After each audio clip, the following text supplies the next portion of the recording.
కదా దీనికి ఇలాంటి సాంప్రదాయాన్ని తెలంగాణలో తీసుకొచ్చింది కేసీఆర్ కదా, మీదేదా మీ క్రెడిటే కదా, మీరే కదా ఇవన్నీ తీసుకొచ్చి పెట్టి అందరికీ నేర్పించింది.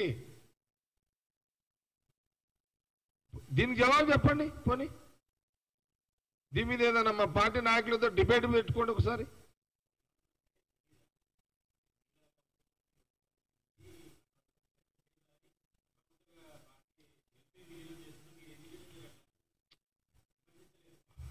ఇక నేనేమంటున్నంటే ఇప్పుడు కొత్త సిస్టాన్ని తీసుకొచ్చి పెట్టిర్రు. అచ్చా, ఇంకొకటి ఈ కొత్త ఇది కూడా కేసీఆర్ తీసుకొచ్చిండు ఈ సాంప్రదాయాన్ని కూడా. ఏది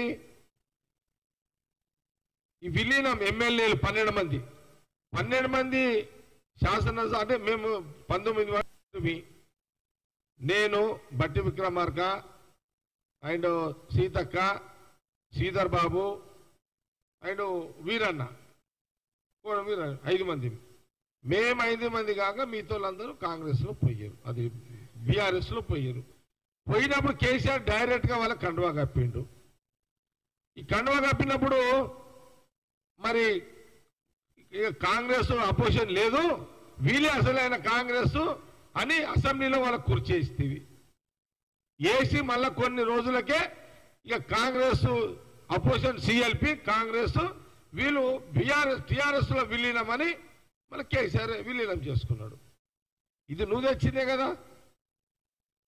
నేనేమంటున్నా అంటే కొడుకుకి అంటే కేటీఆర్కి మేళలోనికి హరీష్కి ఏం చెప్తున్నట్టే, మీ మామ మీ నాయన తెచ్చిన రూల్సే కదా ఇవన్నీ, ఈ రాజకీయాలన్నీ కూడా. మరి మీ అయ్యని అడగను ఉంటుంది, నువ్వు తెచ్చిందే ఈ కుంభం మునుగుతున్నది ఎందుకు అడుగుతలేరు మీ ఇద్దరు? అంటే మీ నాయన ఆ రోజు కాంగ్రెస్ వాళ్ళని ఎవరిని తీసుకొని కండువాలు కప్పితే తప్పు లేదు, ఇప్పుడు ముఖ్యమంత్రి కాంగ్రెస్ పార్టీ ముఖ్యమంత్రి రేవంత్ రెడ్డి గారు కండువా కప్పితే తప్పు వచ్చిందా? ఇది తెలంగాణ ప్రజలు కూడా ఆలోచన చేయండి.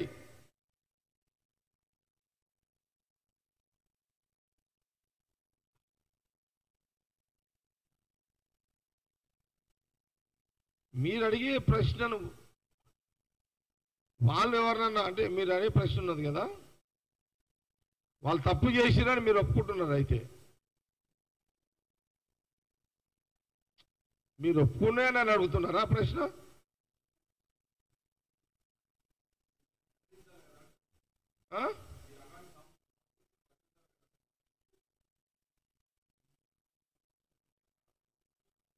అచ్చా, ఇంకొకటి సార్ మీ ప్రశ్నకు చెప్తాను నేను మళ్ళీ.